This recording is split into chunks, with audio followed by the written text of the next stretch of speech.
বঙ্গবন্ধুর পক্ষে তারা বঙ্গবন্ধুর মূর্তি ভাঙে। এই বঙ্গবন্ধুর সৈনিকরা, এবার আমি তোমাদেরকে ডাক দেব, বঙ্গবন্ধুর সম্মান রক্ষা করার ডাক।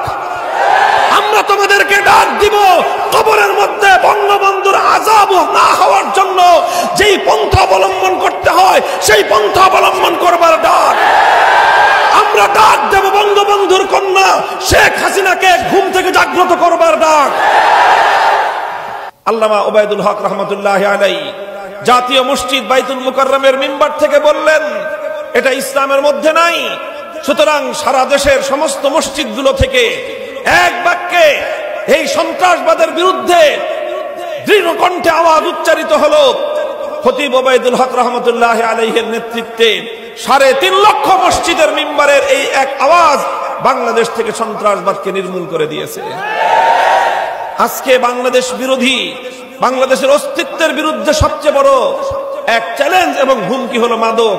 আমরা বঙ্গবন্ধুর প্রকৃত কল্যাণকামী।